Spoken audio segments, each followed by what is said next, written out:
Hey, what's poppin'? It's your boy Jay the Comedian. Good morning. How y'all doing? Today, I'm feeling pretty good. And I want to talk to you guys about basically, this stems from yesterday's conversation where I was telling you about this fellowshipping and how the elders go about doing it, right? And just breaking down the entire practice and my thoughts on why it just doesn't make any sense. Because while I was talking, something I never really thought about came up. And I've been thinking about it ever since I mentioned it yesterday. Do they really try to do spiritual things? Like, really?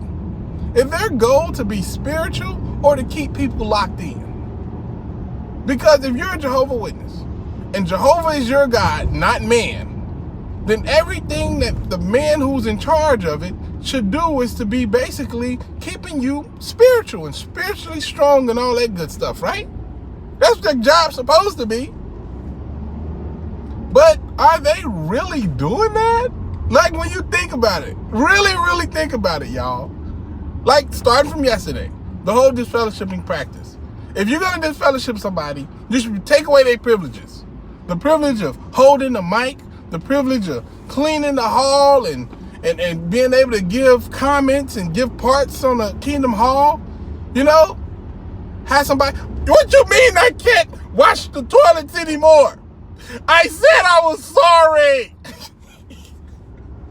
No, I don't have the privilege of cleaning up throw up in the back of the hall? No!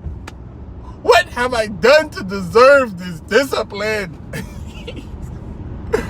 You know what I'm saying? Because you know, as I know, people be like, well, you know, I can still kick it with my family and friends. I ain't sure I don't need to be no Jehovah Witness no more. Forget y'all.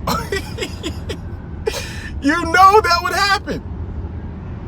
But what's really crazy is that people who were probably born into the religion, they probably would eventually be like, man, I would, I guess, like to give comments again. I guess I would like to, you know, be able to hold the mic so it has some type of authority in the congregation.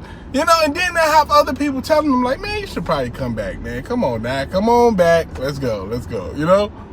But no, they don't want that. They just want to hurt you. They want to coerce you into coming back. They want you to be locked in. That's why they make sure you lose your social network. You lose your family and friends. That's why they do that. To make it so you can't leave. Or you're under threat if you want to leave or if you think about leaving. How easy would it be to just leave if there was no penalty of losing your family and friends? I'd have left years ago. Years ago. Way before I left then. That literally was the only thing that was keeping me in, with the fact that I didn't want to have to risk losing my family. You know what I'm saying? But yeah, the reason you come back should be because you miss doing spiritual things and you want to get back in a good relationship with Jehovah. That should be the reason. Once you add family and friends to it, it opens up the door for you to come back for things other than spiritual reasons. And as long as you have an argument or can make an argument that the reason you're coming back isn't for the things that they say, you know, like isn't for like spiritual things, then what's the point of doing it at all? For example, something else I said yesterday, to coerce children into getting baptized. First off, if we're really supposed to be spiritual, right, and we're going to follow Jesus' example, Jesus didn't get married. Jesus didn't get baptized until he was in his 30s. If we're going to follow his example, right? That's what we're doing. We're being spiritual, right? Jesus didn't get baptized to his 30s. While the Jehovah Witnesses are trying to get him as young as possible. As young as possible. Think about that. Really think about that. That's neither spiritual or okay. Children can't commit to some contract because they're children. They make bad decisions. I once saw 2 9-year-olds sharing the same lollipop. Oh, and they were saying, and one of those 9-year-olds was about to get baptized. I'm just saying, they're not great decision makers. You shouldn't respect any contract that was entered into with a 9-year-old. You know what I mean? But it goes further. Let's talk about being spiritual, right? Jesus did not run from any debate. Jesus did not run from any research. If you believe in that stuff, right? He didn't. According to the Bible, when he would speak to any and everybody who would listen, he'd get the word out. You know what I'm saying? This is the thing. If somebody leaves the organization, right, and say they no longer want to be a Jehovah's Witness, the best person that could probably bring them back is another Jehovah's Witness. We're talking about saving people's lives, right? We're talking about not being blood guilty, right? So if somebody leaves, the person who has the best chance of bringing them back is a Jehovah's Witness. Am I wrong or right? But they're being instructed to just let that person die. Oh, you're leaving? Well, you're going to die. That's it. Really? In my mind, that's kind of blood guilty, right? Like if a firefighter one day just says, no, I'm tired of fighting fires and I'm going to end it all. And he puts his house on fire, right? Can the other firefighters be like, well, you know what happens. You're a firefighter. You know what happens when the house catches on fire. You know exactly how it's going to go down. Well, you could save yourself, but I'm not about to save you. You know better. No! They're going to still help their brother. They're going to still go out there. They're not going to let them just die. You know what I'm saying? Unless you're a Jehovah's Witness firefighter.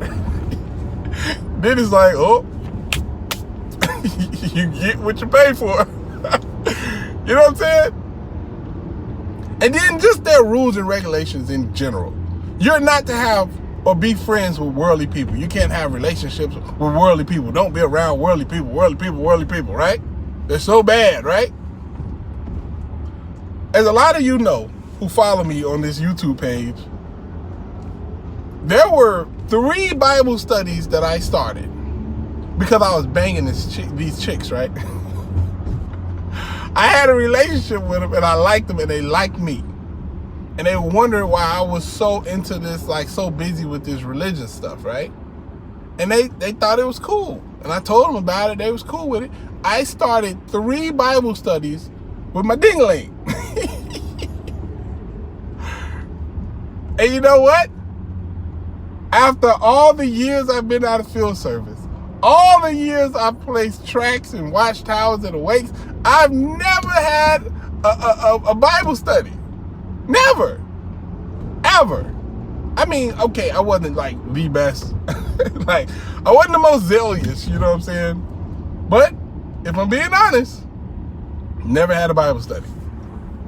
Except those 3 chicks. Well, no, there was some other people who I had a Bible study with. But this is another thing I want to bring up though. The reason I started the Bible study with those people were because they were cool with me. Some people I went to school with. And they were just cool, you know, and we were friends. We used to play, like, I was this dude at the park I used to play basketball with a couple other people, you know what I'm saying? And we used to hoop all the time. And then when they'd ask me, because sometimes I'd be like, you know, I can't come this day, I got my meeting or what. They're like, what is this meeting stuff you always at? And I'll explain them about the religion and I'll tell them, you know, my thoughts about, you know, God and stuff like that. And what I was saying was making sense to them. And because I had a friendship and because they trusted me and they knew how cool I was, they was like, man, I'll check it out. I'll get it, you know, I'll look into it. Now, none of them came in. None of them actually became Jehovah's Witnesses, probably because they was just like, man, please, I like banging chicks too much to go into a religion where the first thing they say is don't do that. Like, come on now. But they did. They started Bible studies. But this is the thing, though. The same way they saw how cool I was, I saw how cool they were. I saw how great and funny and fun to be around and genuinely nice people they were. Which flew directly in the face of what I've been told in the Kingdom Hall all the time. Oh, they're worldly. They're evil. They'll destroy you. They're dirty. They'll turn your white cloth dirty. You can't clean something with something that's already clean. You can't clean something dirty with something that's clean. You just make the thing that's clean dirty. And I remember being told that and whatnot. But I just was like, man, these dudes, they're a lot cooler than the dudes I know at the Kingdom Hall. They're a lot more genuine and respectful and just good people. Way better than people at the Kingdom Hall. And you know what? That flew directly in the face of what I was told. And it made me sit down and think to myself, wow, that's just not true. And it made me question stuff. That's why they didn't want you to be around worldly people. Even though there's a greater opportunity for you to bring in more people, that's not the point. There's also a greater opportunity that you can learn that they're good people. And they're nice, genuine people. And then, once you learn that what you're being told over the stage isn't true, boom, now you're asking questions. And that's the one thing Jehovah's Witnesses cannot do. Don't be out here asking no questions. You can't do that. That's against the rules. So yes, are spiritual things really the goal of the Jehovah's Witnesses? Well, the governing body, I'm going to differentiate between the people and the leadership, you know what I'm saying? The governing body, from what I've experienced, have always had a goal of keeping people in. Not keeping people spiritual, just keeping people in. Now let me know if I'm wrong. Or if you can think of anything else. Any other rules that aren't really spiritual based. Like, for example, in the Elder's Secret Manual, the Shepherding the Flock book, there's a portion in there that says if somebody committed even a serious like spiritual crime, but it was like years and years and years ago, and you know, maybe if it would have just happened yesterday, you'd got this fellowship. But since it happened years and years and years ago, oh, they'll just ignore it. There's no need for a judicial committee. It happened a long time ago. But they'll never let you know that, because then you'd say, okay, wow, I could confess and tell myself, or I could just see, you know, some years ago by then, you know, I just live with it. You know what I'm saying? That's what they don't want to happen. They want to be all in your business so they can control and discipline people and keep the other people in line. Not spiritual. Not spiritual at all. Your spiritual well-being is not a priority. According to the rules and regulations, it's not a priority, baby. It is not a priority. Anyway, I'm hoping y'all having a great day today so far. Yeah, this was in my mind all day, and I just had to get it out. So now it's out there. Spread the word. You're good at that. You're ex-Jehovah's Witnesses. Share this page. Yeah, subscribe if you haven't subscribed. A lot of people come check out my videos and they don't subscribe. Subscribe! Grow my army of minions! No, I'm kidding. But subscribe if you're not subscribed. Alright? It's your boy Jay the Comedian. Holla Chiguala. Deuces.